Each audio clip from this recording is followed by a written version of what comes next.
Hello everyone, it's your HeadCP again coming from the HeadCP channel. Thank you for watching the HeadCP video. Today we're talking about multi-threading. And before we dive into the code, I want to give you a brief explanation of what multi-threading is and why it's important and some details about it. We use multi-threading to add more functionality to our program. It doesn't speed things up. This is something that you must remember. Multi-threading does not speed anything up. All it does is it adds functionality. And what do I mean by that? Let's say you're working on a chat client and chat server. Okay, so your client has to do two things at the same time. It has to both listen for any incoming messages from the server, and it also has to constantly be listening to user input. So if you type anything, if you type any message and you want to send it, it has to accommodate that. But at the same time, it also has to be on the lookout for any new messages from the server. Now, traditionally in a single-threaded program, this is not possible because, as we all know, when we're listening for a user input, the program basically pauses at scanner.next line or something, and it waits for the user input, and nothing else can happen. And when we're listening for some response from the server, we usually use object input and output stream. So in this case, the program pauses at object input stream.read object, and it waits for an incoming message from the server. And you can see why we can't have both of them happening at the same time, because if the program stops on scanner.next line, it pauses on scanner.next line, how can it also be reading an object from the object input stream? It can't do two things at once, at least not in a single thread. So this is why we need multi-threading. We put our scanner into one thread and we put our object input stream into another. And how multi-threading works is that we basically have some kind of concurrent computing going on where the CPU switches to the scanner thread to listen to some user input for a certain period of time, like some millisecond or whatever, and then it switches back to the object input stream.read object, and it listens for any messages from the server, and the CPU just keeps switching back and forth. It happens so quickly and so often that it gives you the illusion that two things are happening at the same time. Well, in reality, it is actually still one thing happening at any given time, but just switching between them really quickly. It's like when you move really quickly between two places, and to others, it seems to them that you're at two places at the same time, while in reality, you're just moving between two places really quickly. So now you know kind of how multi-threading works and why we need multi-threading. Let's get into some of the basics about the threads. So there are many possible states for a thread. Let me just walk you through this real quick. When a thread is created and when a thread is started by doing thread.start, it goes from the start state to the ready state. So when the thread is in the ready state, it means that the OS or the JVM, actually, because we're using Java in this case, it is ready for the JVM to switch it into the CPU. And what it means is that it is ready for the JVM to tell the CPU that, okay, now you have to work on whatever's in this thread. And from the running state, the thread can either go back to the ready state, as we talked before about the how we have two threads, one to listen for the user input and the other to listen to the server. So these threads, the CPU is constantly being switched back and forth between those threads. So these threads are constantly being switched between the ready and the running state, because once the CPU switches, let's say, from the scanner thread to the message listener thread, the scanner thread goes from running to ready, and then the listener thread goes from ready to running, and vice versa. It just goes back and forth very quickly. Now, from the running state, the thread can also go into either the sleeping state, dead, or the waiting state. Now, dead is very easy. It just means that the thread has either been terminated or it finished executing. And the sleeping state is that we can manually put the thread to sleep for a certain number of milliseconds. And after that, wake it up, and then when the thread gets woken up, it goes back to the ready state and is ready to be switched into the CPU again. The thread can also be put into a waiting state, where it only goes back to the ready state when some conditions are met or some trigger is triggered. So one example will be using join. So what join does is that, let's say from the main thread, the main method, we call t0.join. Now, t0 is a thread that we created earlier. What it means is that the main thread is going to be put into the waiting state until t0 has finished executing. This is what it means. And after t0 is finished executing, t0 will be put into a dead state because it's finished. And the main thread will go from the waiting state to the ready state because the condition has been fulfilled and the main thread is ready to be switched to the CPU and ready to be executed again. So these are the basics when it comes to the thread states. Now let's jump into the code. So here we have the main method, and I've written 3 different demos I want to show you, but before that, let's first take a look at the threads. Now there are 2 ways of creating a thread. The first method is by extending the thread class, and then the second one is what I've done here by implementing the runnable interface. Now you can do it both ways, but I suggest you implement the runnable interface instead of extending from the thread class, because you only extend from some class if you really want that inheritance and you want to modify something from the superclass or whatever. But in this case, I mean, of course, extending the thread class works, but we're not really taking advantage of the inheritance. We're actually limiting ourselves because Java doesn't support multiple inheritance. So if you want to inherit from your own superclass and you also want to make your subclass a thread, it's not going to work because you can't extend from 2 superclasses. And this is actually a rule of thumb in general. Implement interfaces when you can, and don't just blindly extend or inherit from superclasses unless you know what you're doing. So with that out of the way, let's take a look at our thread class, the demo thread. We have a private integer thread number which is being set in the constructor. Now this number is nothing special. It's just used, as you can see here, it's used to identify which thread that we're currently running when we're printing stuff to the console. Now, and you see here we override the run method of the runnable interface. And what it does is that, so everything that we want to be executed in a multi-threaded fashion, we had to put it in the run method. And in the run method, we first print starting thread, and you see thread number. And then we have a loop, so we loop over this print statement 10 times, and we show each iteration. So let's say this is thread 0, and then it's going to show thread 0 iteration 1, 0, thread 0 iteration 1, thread 0 iteration 2, and all the way till 9. So this is our demo thread. And we also have the Bravo 6 thread. This is some video game reference I'm making here. But this thread, what it does is that it sleeps for 2 seconds. And whenever a thread sleeps, it throws something called interrupted exception. So what it means is that if a thread is in the middle of sleep and you call the interrupt method on this thread, what it does is that it tells the thread, drop whatever you're doing and just stop. Just drop whatever you're doing and stop. So we have to handle that because a thread could be in the middle of doing something and you call interrupt, it has to drop everything it's doing.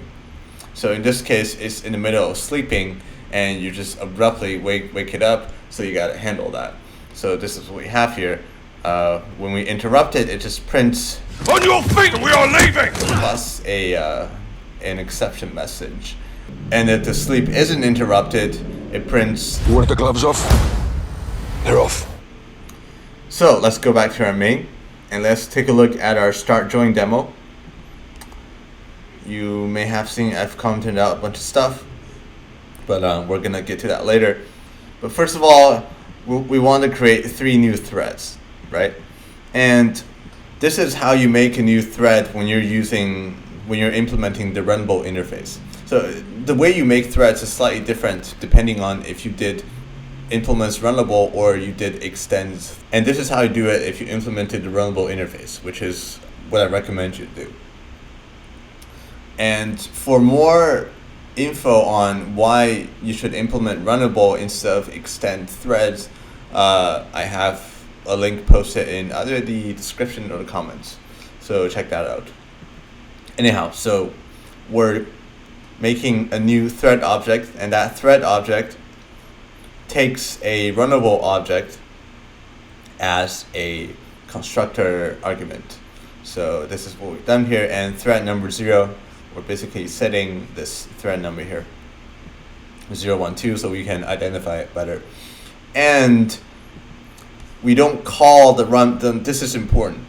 If you just do, and you could do that. If you just do d0.run, it's just gonna run the run method single-threadedly. It's not gonna be multi-threaded. And you can see here in IntelliJ, it tells me that calls to run should probably be replaced with start, because this is a very common mistake that people make. And when you call run, you wonder, why is my program still running single-threadedly? Well, that's because if you call run directly, it's not going to do it in a multi-threaded fashion. You have to do .start to actually start the thread. And when you call .start, it runs the run method for you, but in a multi-threaded fashion. So we have our d0.start, d1.start, and d2.start. And if we run our program,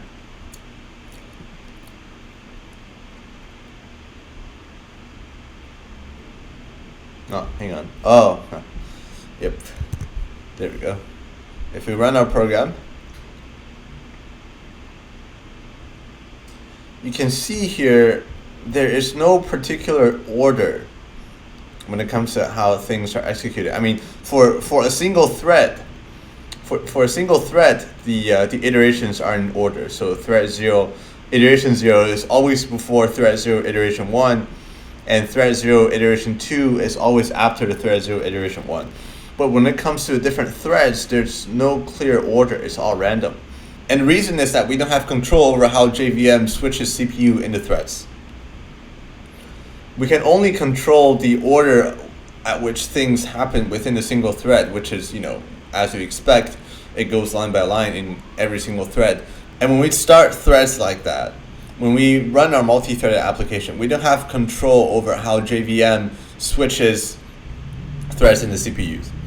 So there's no guarantee what's going to happen first. Like, there's no guarantee if thread 2 iteration 0 is going to happen before thread 0 iteration 0. Because as you can see here, I started thread 0 first, yet it happened after thread 2, the same iteration. And if I run this again, I'm going to get a different result. Oh, it's still the same. Yeah, you see, every single run is different. So this is one reason why multi-threaded applications are a little bit harder to debug, because you don't really have control over some aspects of it, and which is also why there are inherent dangers when it comes to dealing with multi-threaded application, like race conditions and whatnot. But we're not going to go into that in this video. So now there's that. Let's also start our Bravo 6 thread and see how sleep behaves. And actually, before I do that, I want to run this again and show you. This is very fast. So when I run it, it just finishes in an instant. But if I start the Bravo 6 thread, and keep in mind that the Bravo 6 thread sleeps for 2 seconds, let me show you what happens.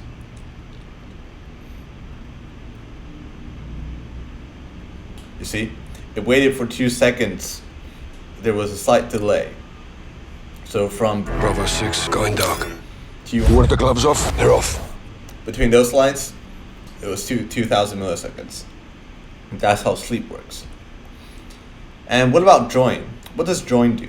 What join does is that, so I'm calling d0.join from the main thread. And what it does is that it tells the JVM to not switch the CPU back into the main thread until D0 has finished executing. So what we expect to see here is that because we called D0.start and immediately called D0.join before starting D1, D2, and Bravo 6, what's going to happen is that these won't start until D0 is finished. So we expect to see thread 0 iteration 0 to 9 happen first, and only then D1, D2, and Bravo 6 are started. So let's run it.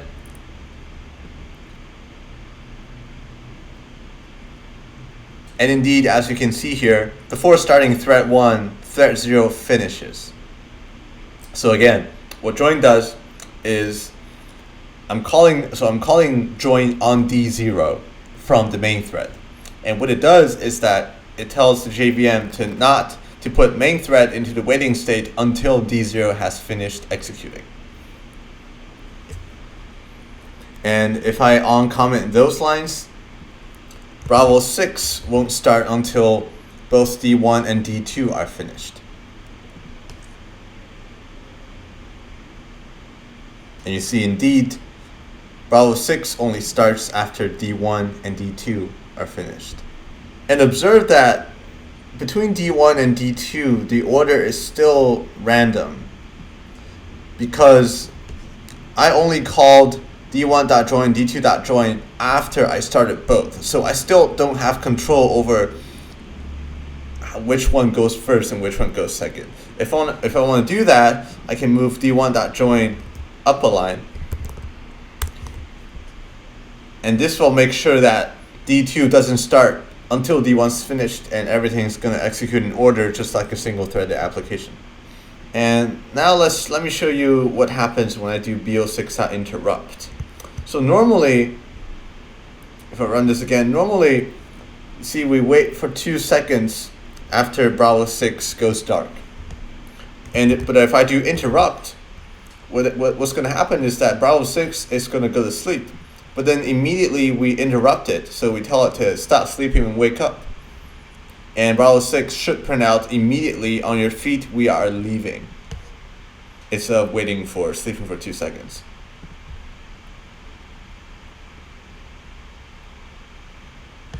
And indeed, we have it. We told it to stop sleeping and it woke up immediately. So that's our first demo taken care of. And our second one is about the executor. Now, what is the executor? What does it do? So you've seen in our first example that we're making 4 threads and then we're starting them individually and we're managing them manually. And in most cases, this is not the most efficient thing to do. Humans are not efficient, but computers are. So the executor service is something that manages our threads for us and dynamically creates them or destroys them as needed. Behind the scenes, the executor service manages our resources much better than we do compared to just starting each thread. So for example, when you instantiate executor service, you have a few options here. You can either do a new fixed thread pool, you can do a new cached thread pool, scheduled thread pool, single thread executor. And I'll briefly go over what they mean. So a new fixed thread pool basically means that you have a pool of threads that are executing and you specify the maximum number of threads that you want to be running at the same time.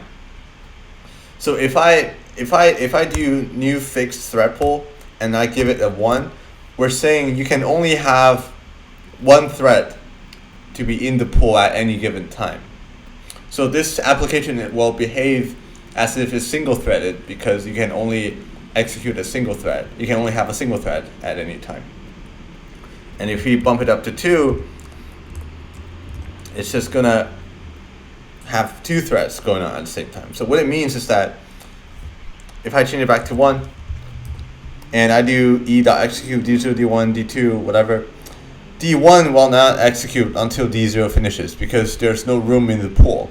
When d0 finishes executing, the pool frees up one spot, and there is only one spot because we told it to only have one spot, and d1 is going to fill that spot. And after d1 finishes, d2 will take that spot, and then Bravo 6. And if I do 2 here, what's going to happen is that d0 and d1 they're going to be put into the pool at the same time, and whoever finishes executing first will be replaced with d2, and then whoever finishes executing next will be replaced with the Bravo 6 thread. And you might be asking, what's so efficient about this? So behind the scenes, the executor might actually not create a new thread. So it might instead reuse an old thread or do something like that to save some resources and computing time. But as humans, we're just running a new thread every single time when we're calling start. So there are some behind the scenes optimization going on here that we don't get to see. So that's the fixed thread pool. And the cache thread pool, basically it's a thread pool that's managed by the executor server, so it's more efficient, but it doesn't have a hard cap on it. Like the number of threads in it, there's no hard cap for it. And the single thread executor, it's basically a new fixed thread pool with the number of threads set to 1. So that's going to execute the threads in a single threaded fashion. And then we also have scheduled threading thread pool, work stealing pool. I'm not sure what these are. You can look them up if you want to, but I don't think you're ever going to use it in homework 4. So for now, let's go with the fixed thread pool, and we give it a 1. And let's run this and see what happens, shall we?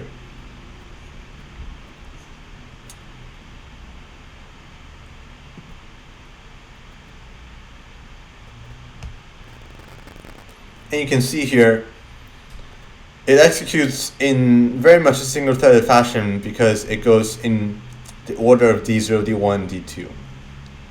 And the reason is that, again, we can only have one thread in the pool at any given time, so they have to go in order. But if we increase it to 2,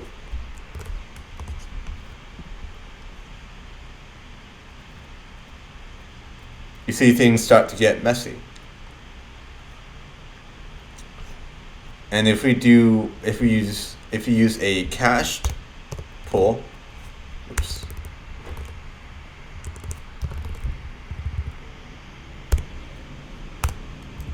all those threads will be going on at the same time. And again, we don't have control over the order. Now let me explain what these are. All right. So this is very obvious. This is basically some printout that I want to do at the end of this method. Now, what is e.shutdown? So e.shutdown tells the executor service to basically shut down. And whatever threads that are still running in the thread pool will finish. But after they finish, everything's done. You can also force it to terminate all the threads that are currently running forcefully by doing shutdown now. That's the difference. So shutdown lets the threads that are still in the thread pool finish, while shutdown now kills everything immediately. And you can check whether the executor service is terminated with this Boolean. It's not really a Boolean, but it's also a method. So you check if everything's finished with e.is terminated. So if e.is terminated will only return true when all the threads in the pools are finished or there are no more threads in the pool. So in this case, we're doing a thread.yield here. So we're calling this thread.yield on the main thread. And what it means is that we're telling the main thread to stay in the waiting state until some other condition is met. So we're basically pausing the main thread in a way. And in this case, we're telling it that when e.is terminated is false, so when there are still threads running in the thread pool, we hold off on the main method and we kind of pause it here until e.is terminated is true, and only then we move on to printing 141. So that's how we make sure that it doesn't matter what I do up here, this 141 will always print at the very end. So let's run this again. And you see, 141 always prints at the very end. And you can also see that there was still like a 2-second delay because Bravo 6 thread sleeps for 2 seconds. If I change it to shutdown now, it's gonna kill it immediately. And yep. See?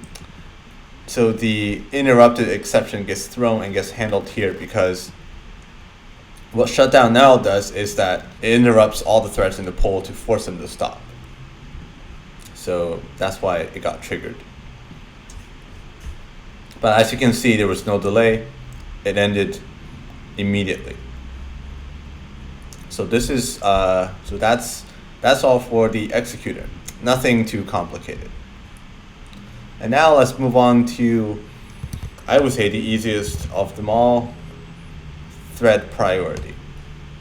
So as I said before, we don't have control over how, or actually when a thread gets switched into the CPU. I mean, we could do yield or join, whatever, but when everything's running at the same time, we don't really have, when there are multiple threads going on at the same time, we don't really have control. And what thread priority does is that it affects the likelihood of a thread being switched into the CPU. And the higher the value is, the more likely the thread is to be switched into the CPU. So what I mean by that is, so again, we're creating those threads, same as before, and I'm setting this thread Bravo 6 to a max priority, which is a 10. You can see here. Equals to 10, and then the min is 1, the normal is 5. So I'll set it to max, and I'll set D0 to min, and let's see what happens when I run it.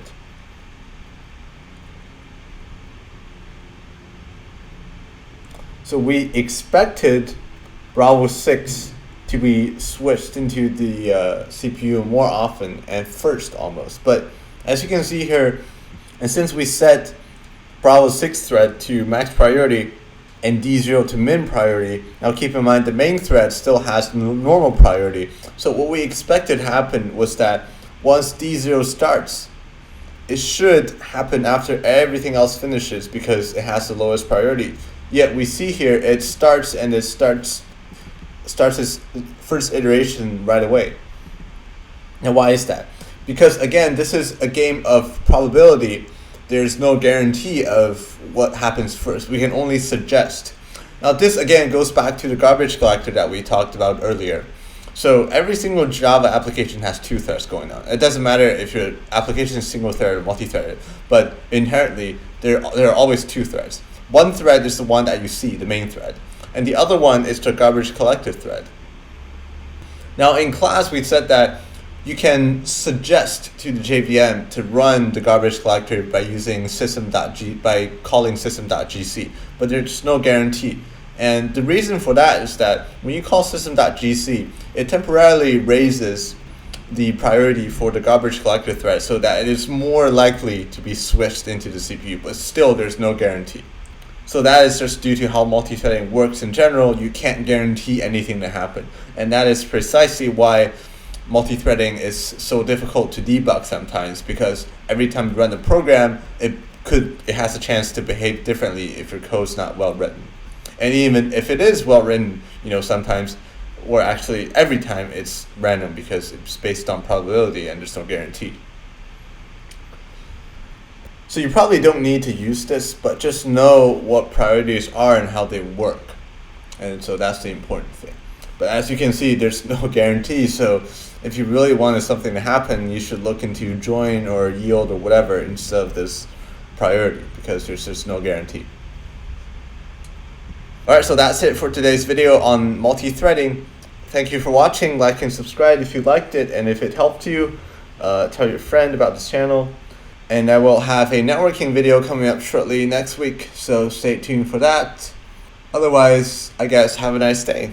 Bye bye.